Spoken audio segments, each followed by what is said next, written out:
Monsieur le Premier ministre, mes chers collègues de Luxembourg, sehr verehrte Damen und Herren, sehr besonders möchte ich auch Frau Colette Flesch aus Brüssel begrüßen und alle Vertreter des Landes, auch Herr Landesrat Raus und auch Bürgermeister der Stadt Calais.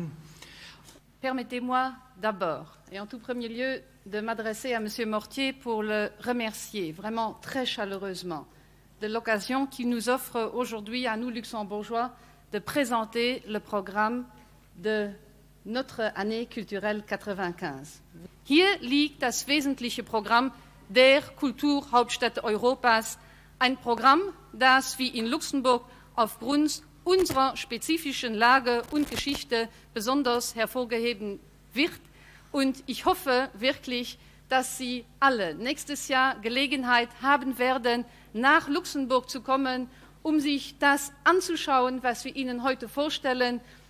Alors, avoir un programme capable de refléter cette diversité, diversité des cultures, diversité des expressions linguistiques, diversité des domaines culturels, diversité des publics, diversité des centres de recherche et d'intérêt, supposait un programme très varié et très riche. Ce programme comporte aujourd'hui plus de 500 manifestations. Mais 500 manifestations qui n'auront pas lieu que sur le territoire de la capitale, mais sur l'ensemble du territoire du Grand-Duché et même au-delà. Je crois que pour la première fois, une ville culturelle organisera un certain nombre de ses propres manifestations au-delà de ses frontières.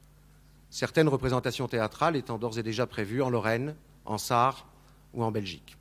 Nous voulons montrer également qu'au-delà de sa dimension des fois comme pays de place financière, etc., le Luxembourg abrite également une nation à part entière, une société multiculturelle avec tous ses aspects qu'il a su intégrer dans sa propre identité culturelle. Et je crois que c'est ça un enseignement qu'on peut tirer de ce programme que nous avons établi pour 95, qu'un pays comme le nôtre, comme tout autre pays, peut également intégrer différentes cultures dans une propre identité culturelle. C'est là l'enseignement que nous voulons montrer également aux gens, aux touristes qui veulent bien nous visiter pendant cette année culturelle.